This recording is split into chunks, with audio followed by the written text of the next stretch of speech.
with the coming of the Spirit. Heavenly Father, in John 13:24, We do not want our dream to be blown away by that nightmare. This commandment of all. Farmer must go out and sow, and his field.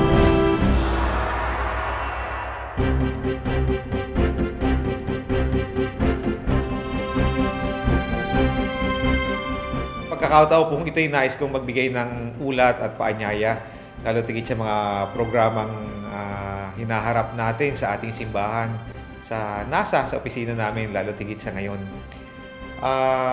Alam naman natin na malapit na po ang Holy Week, malapit na ang Lent. At sa ating Lenten campaign ng simbahan, kasabay ng ating pagunita sa pag-aalay ng Panginoon ng kanyang buhay sa ating kaligtasan, ay tayo rin ay nag-aalay ng mga sakripisyo para sa ating kapwa. Bahagi po ng gawain ito yung nakagawian na nating tradisyonal na gawin, yung programa sa Alay Kapwa.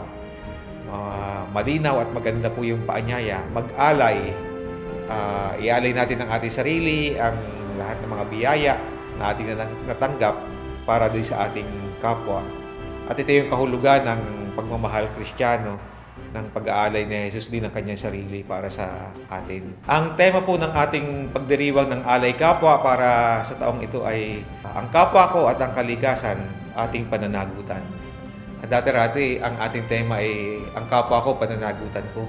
Pero ngayon mas pinalawak po natin. Dahil hindi lamang yung kapwa nating mahihirap at nangangailangan ang dapat nating kalingain. Lalo tigit sa sitwasyong ito na katakot-takot ang kalamidad na dumarating, at alam nating dahil hindi lang ito dahil sa nangyayaring pagbabago ng mundo, kundi dahil sa kapabayaan ng tao at sa kapinsala ang ating ginagawa.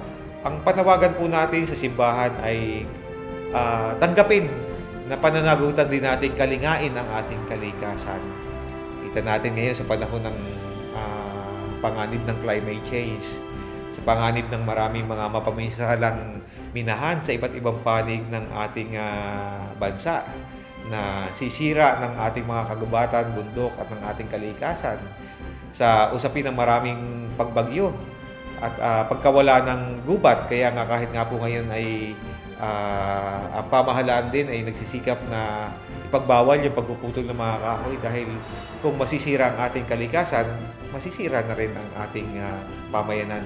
Kaya sa paksa po ngayon ng ating pagdiriwang sa Alay Kapwa, hindi lamang yung kapwa ko ang mahalaga, kundi kahit mismo yung kalikasan na nangangailangan nating kalingain. Hindi lamang ang kapwa, kundi ang kalikasan. Ito yung aking pananagutan. At sabi rin ng ating yumaong Santo Papa, Juan Pablo II, yung pangangalaga sa kalikasan ay isa daw Kristiyanong pananagutan.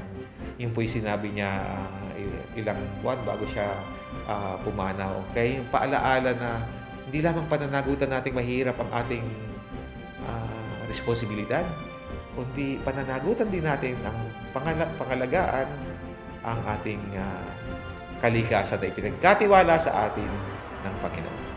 Kaya napapanahon po yung Alay Kapwa na magsikap tayong magbigay kung ano man yung meron tayo na biyaya mula sa Diyos, upang nang sa gayon ay magampanan natin yung ating tungkulin na magbahagi ng pagmamahal. At yun yung mahalagang tungkulin natin bilang Kristiyano. Sabi nga sa awit ng Alay Kapwa, walang sino man ang nabubuhay para sa kanyang sarili lamang, at wala rin namang namamatay para sa kanyang sarili lamang. Tayo lahat ay may pananagutan sa isa't isa. Yung kaya nga po ngayon ang ating ilulunsad po natin ng pasimula ng Alay Kapwa ngayong March 11 sa Diocese ng Baguio. At sana po yung mga pagninilay na maipapadala namin sa bawat parokya ay magamit natin sa linggo-linggong mga pagdadasal, pananalangin. At ganoon din po, tulad ng ating kinagawian, tayo ay magbibigay ng ating abuloy, ng ating nakayanan, kung ano man ang ating ambag na yaman. Nang sa gayon ay masigit tayong makatulong sa mga nangangailangan nating mga kapwa. Ang totoo po ay ang collection natin sa Alay Kapwa ay hindi tumataas. Masigit na bumaba nitong mga nakaraang taon. At nakakalungkot po ito dahil sa amin po sa bahagi ng NASA, ang pondong nalilikom sa Alay Kapwa ay ginagamit din nating pantulong sa mga taong nangangailangan. Kaya kung kukunti yung matatanggap naming kontribusyon mula sa inyo sa ating gawain ito ng pagtulong, ay kukunti din o maliit din yung kakayahan namin na magbigay para sa ating namang mga nangangailangan, mga pamayanan at mga dioceses. Dito pong nakaraan ay sinikap nating yung pondo ng Alay Kapwa ay magamit sa pagdamay, sa pagtulong doon sa mga taong nasalanta ng maraming mga pagbaha sa maraming pamayanan ng Visayas at Mindanao. Hindi po natin matulungan lahat kasi limitado yung ating pondo. Kaya nag-prioritize po kami yung mga dioceses na masigit na malaki ang pangangailangan, masigit na malaki ang dulot ng kapinsalaan. Sa anim pong dioceses ang ating sinikap na tulungan. Sa Tandag, Surigao del Sur, Catarman sa Northern Samar, Morongan sa Eastern Samar, Maasi sa Southern Leyte, Surigao sa Surigao del Norte, Surigao del City, Butuan sa Agusan Province. Kasama po natin dito ang sa ating programa ng pagtulong ang Catholic Relief Services o ang CRS. At umaabot halos ng 1 milyon ang ating nagugol para tumugon sa mga pangunahing pangangailangan ng ating mga kapwang nabahaan. Pangunahin po dito ang mga pagkain na may pantatawid gutom.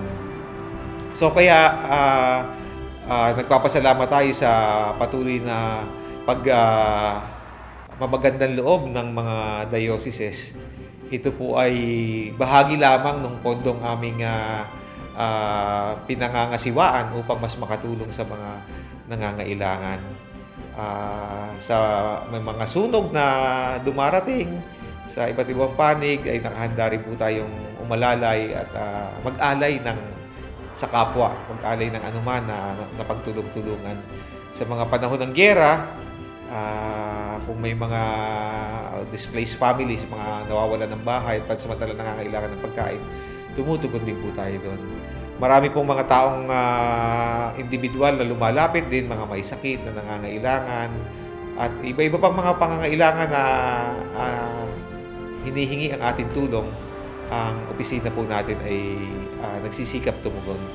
At ito po ay dahil sa kagandahang loob ninyo na sa bawat diocese, sa bawat mga parokya na nakikisangkot sa Alay Kapwa. Sa kasalukuyan po meron din tayong programa ng rehabilitation. Pagkatapos ng malalang baha sa norteng bahagi ng Pilipinas, bahagi ng Isabela, ng Buntok Lagawe at saka ng Tabuk, tayo po ay mayroong housing program. Ang Ilagan po, kinuha na ng CRS para magkaroon sila ng housing rehabilitation project. Sa bahagi po ng Tabuk at saka ng Buntok Lagawe, ang NASA po ang namamahala ng programa upang yung mga nasalanta ng bagyo at nasira ang kanilang bahay, totally damaged ang kanilang mga houses, ang mga bahay, ay makapagsimula muli. At may rehabilitation program po sa pamamagitan ng programang pabahay. Sa CRS ay ang Ilagan. Sa bahagi po ng NASA, pinangangasiwaan natin sa pakikipagtulungan din ng CRS ang dioceses ng Buntok, Lagawe at saka ng Tabuk. At hindi po namin to magagawa kung walang pakikipagtulungan ng bawat isa, at ginagawa rin po namin ito sa tulong ng Caritas Internationalis, sa tulong na dumating din buhat sa kanila. At ang NASA, National Secretariat for Social Action, ay siya rin pong Caritas Philippines. Pero ang Caritas, masigit na nakatutok ang gawain sa emergency relief assistance, rehabilitation. Pero ang NASA po mas malawak pa ang kinikilusang gawain. Bahagi na rin niya yung maraming mga advocacy sa mga magsasaka, sa good governance at HIV/AIDS. Marami pa rin pong iba mga programa. At nagpapasalamat kami sa patuloy po ninyong pakikiisa, sa patuloy ninyong pakikipagtulungan. At umaasa po kami na sana yung ating kontribusyon sa ating alay kapwa ay higit na masigit pang makapagbigay ang marami. Kaya nga po yung alay kapwa hindi lang to pagbibigay ng ambag na kontribusyon, kundi ang mahalaga din dito yung paghuhubog ng mga tao upang yung ating social responsibility, yung ating social conscience ay maantig, at kung ano man yung meron tayo ay gampanan natin yung ating tungkulin na magbahagi sa mga nangangailangan. Tayo po ay lubos na pinagpala. Nandyan lagi sa atin ang mga biyaya at hindi tayo pinababayaan ng Diyos. Ang panawagan, sana naman tayo makiisa doon sa mga kapwa nating masigit na walang-wala ang mga nagugutom. Dahil ito po ang mga walang matirahan, ang mga walang kumakalinga. Dahil ito po ang panawagan ng Panginoon. Ano man ang gawin mo sa pinakamaliit mong kapatid, sa akin mo ito ginagawa. At ito po yung panawagan ng Alay Kapwa. Sana sa bahagi po ng ating opisina ng National Secretariat for Social Action, sana tayo patuloy na magkasama-sama, magkatulungan sa ibayong paglilingkod.